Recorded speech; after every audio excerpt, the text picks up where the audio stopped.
Welcome to English Mastery Daily. You know that feeling when you're in a conversation and someone says something that just makes no sense at all? Like pull the plug or a piece of work. Well, you've just bumped into the wonderful and, yeah, sometimes weird world of English idioms. In this explainer, we're going to demystify 10 common phrases that will take your English from good to absolutely great. Let's get into it. So here's our game plan. First, we'll tackle the idiom enigma.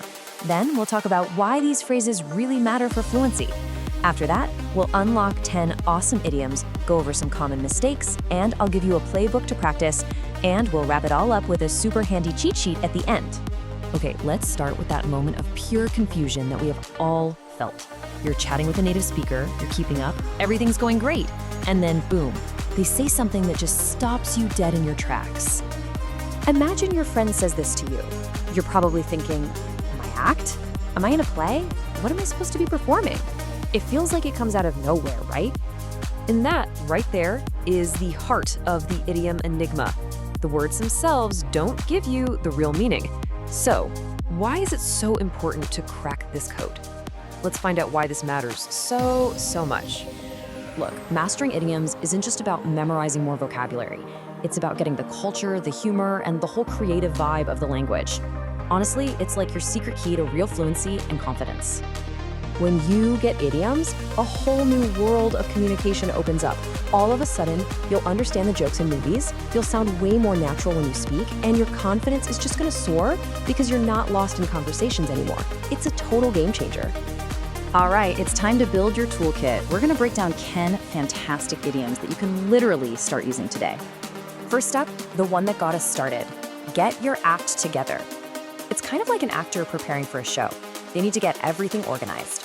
This phrase just means you need to organize yourself and step up your game. So if someone says this, they're giving you some tough love. Okay, next up is piece of work. Now, this one is super tricky because it almost sounds like a compliment, doesn't it? But it's not. It's the opposite. If you call someone a piece of work, you're saying they're a difficult, complicated, and probably annoying person to deal with. It's a bit sarcastic. This one actually comes from the world of boxing. When a fighter's coach saw they couldn't go on, they would literally throw a towel into the ring to stop the fight. So when you throw in the towel, it means you're quitting or giving up.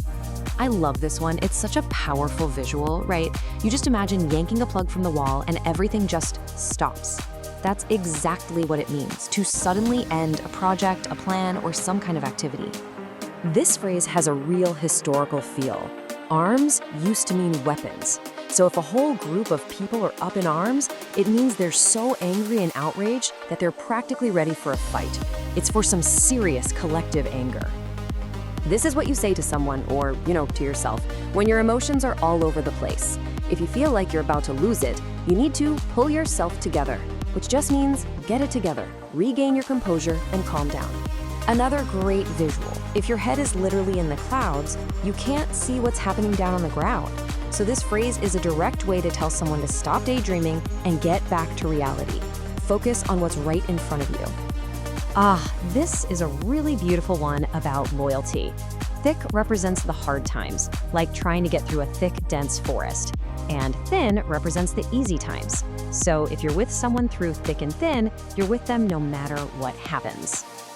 If you wear your heart on your sleeve, your emotions are right there for everyone to see, like they're part of your outfit. It means you're open, you're honest about your feelings, and you don't really hide anything. And finally, an absolute classic. This idiom basically says that promises don't mean much without action to back them up. What you do, your actions, is way more important and tells people who you really are more than what you just say. It's all about proving it. Okay, so now you've got 10 new idioms in your toolkit, but the next super important step is using them the right way.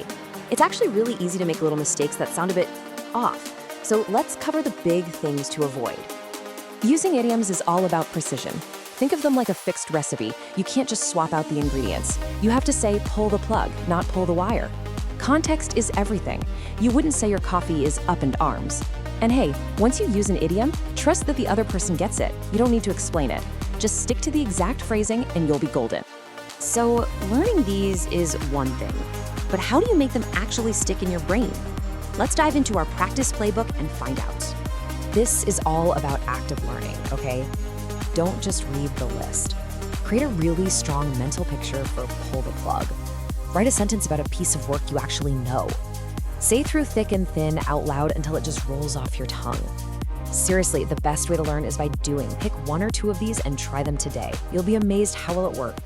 We have covered a lot of ground, so let's pull it all together with our final section, a quick reference cheat sheet. This is the slide you're going to want to screenshot for later. Trust me. And here they are, all 10 idioms in one simple table. On the left, you've got the phrase, and on the right, its core meaning, short and sweet. Keep this handy, look at it every now and then, and I promise these phrases will start feeling like a natural part of your own vocabulary. All right, so now it's your turn. You have the tools, you have the rules, and you have the practice plan. The only thing left to do is, well, to start. So my question for you is, which one of these idioms are you going to try to use this week? The journey to fluency is just a bunch of small steps, and mastering your first idiom is an awesome one to take.